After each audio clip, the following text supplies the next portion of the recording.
बॉलीवुड में कभी भी लव का थीम, इश्क का थीम ओल्ड फैशन नहीं होगा, आउट ऑफ फैशन नहीं होगा। अब आई है मोहब्बतों के रस में चूर और इश्कियों में नहाई हुई फिल्म डेढ़ इश्कियाँ। इस समय है मेरे साथ फिल्म की स्टारकास्ट माधुरी दीक्षित, नासिरुद्दीन शाह, हुमा कुरैशी और Arshad Warsi. Welcome to the show. Thank you.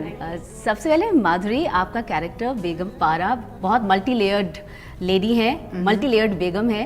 और एक बार आपने कहा था, शायद मैंने सुना था, आपने कहा लुक्स उनकी बड़ी डिसेप्टिव हैं, वो दिखती जो है वो वैसी है नहीं।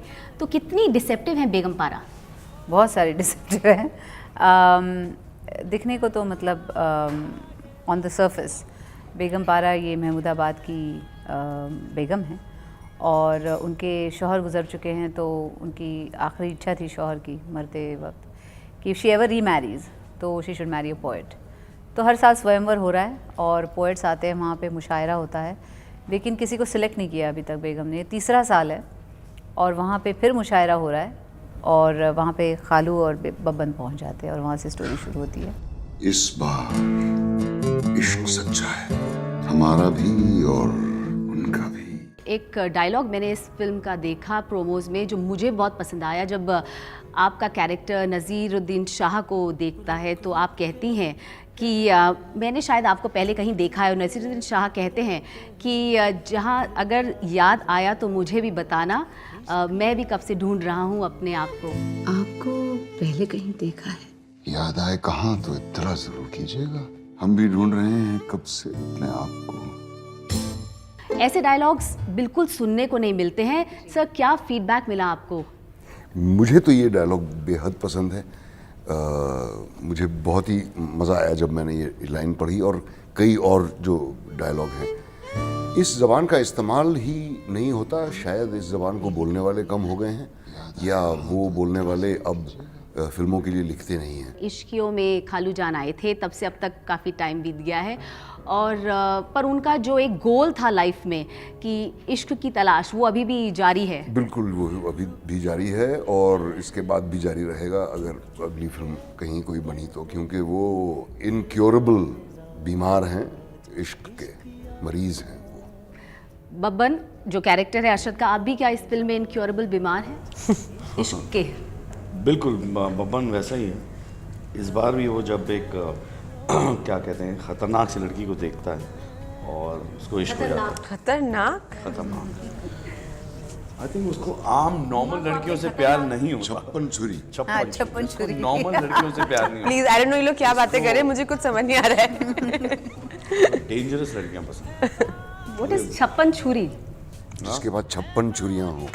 56। नाइस। तो हुमा, आप इस फिल्म में छप्पन छुरी हैं? नहीं नहीं, ये लोग प्यार से मुझे ऐसे छेड़ रहे हैं, ऐसा कुछ नहीं है। मैं बिल्कुल खतरनाक नहीं हूँ इस फिल्म में। हाँ, बब्बन के साथ मेरा एक इक्वेशन है कि हमारी जो मोहब्बत भी है वो थोड़ी बदतमीज किस्म की है, तो हम सिर्फ गालियों में आशिकी करते हैं। या यहाँ पे तहजीब और शेरो शायरी चल रही है, यहाँ पे हम गालियाँ दे रहे हैं एक दूसरे को। मुझे ना इश्क हो गया है तुझसे। नज़ीर सर के बारे में ऐसी कोई बात जो फिल्म के दौरान आपको पता चली, जो आप देखकर चौंकी? He is very well read. हम लोग क्रॉसवर्ड्स खेलते थे, he was the best at it. लेकिन एक इमेज होता है ना, नसीर जी इज़ बहुत एंग्री यंग मैन है। अल्बर्ट पिंटो को गुस्सा क्यों आता है, और तो वो बिल्कुल शैटर हो गई because he is so calm, he so cool on the sets. और जैसे मैंने एक और इंटरव्यू में कहा कि it was like, you know, Babban is a mischievous one very obviously, और वो तो हंसी आती ही थी, लेकिन मिस्टर नसीर जी जो ऐसे बैठ के ऐसे बहुत देर तक सुनते थे और फिर एक कुछ डायलॉग बोल देते थे कि जो we used to just crack up.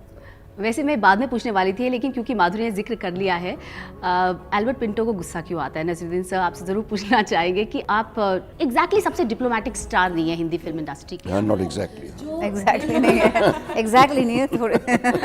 आपको जो दिल में होता है वो आप एकदम, आपकी जुबान पर बात आ जाती है। आपने भाग मिल्खा भाग के लिए भी कुछ कमेंट किया था कि बड़ी वो खलबली मच गई, मतलब ऐसा जलजला आ गया कि मैंने ऐसी बात कह दी। मेरी समझ में नहीं आता कि ऐसा क्या मैंने कह दिया। मैंने अपना ओपिनियन जाहिर किया है एक फिल्म के बारे में, अब सब अगर उससे सहमत नहीं हैं तो भाई ये मेरी गलती नहीं है। मुझसे मेरा ओपिनियन पूछा गया, मैंने बता दिया। शायद यही चीज़, क्योंकि बहुत ज़्यादा एक्टर्स अपना ओपिनियन नहीं देते हैं, पढ़ी पढ़ाई लाइंस बोलते हैं, लेकिन नज़रुद्दीन शाह जाने जाते हैं अपना ओपिनियन देने के लिए, दिल की बात कहने के लिए। इसलिए मैं आपसे जानना चाहती हूँ, आपको क्या वाकई लगता है हिंदी फिल्मों में आजकल सब्सटेंस की कमी है? बिल्कुल मुझे लगता है, और मेरी बहुत दिली ख्वाहिश है कि ये कमी पूरी हो, जिसकी बहुत ज़्यादा उम्मीद मुझे दिखाई नहीं देती। लेकिन उम्मीद की किरण ये है कि कुछ ऐसे लोग हैं जो अपने कन्विक्शन की वजह से फिल्में बना रहे हैं, सिर्फ पैसा इकट्ठा करने के लिए नहीं। और ये जो आजकल 100 करोड़ का 200 करोड़ का ये जो टैग्स लग जाते हैं फिल्म पर, ये क्या अनॉय करते हैं आपको? आई थिंक काफ़ी हद तक मैनिपुलेटेड होते हैं। It's like a race that you need to win. A good film is a good film. Even on a bad day, it's a good film. A bad film is a bad film, even on a good day.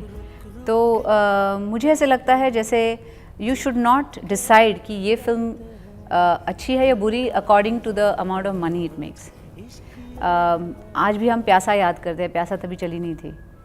You should make film for posterity, कि आगे भी जो हमारी generations आएंगी वो ये film देख के enjoy कर सके, उसमें से कुछ सीख सके, and make a film straight from your heart. I think that's more important. हमसे बात करने का बहुत बहुत शुक्रिया। Thank you. Thanks a lot.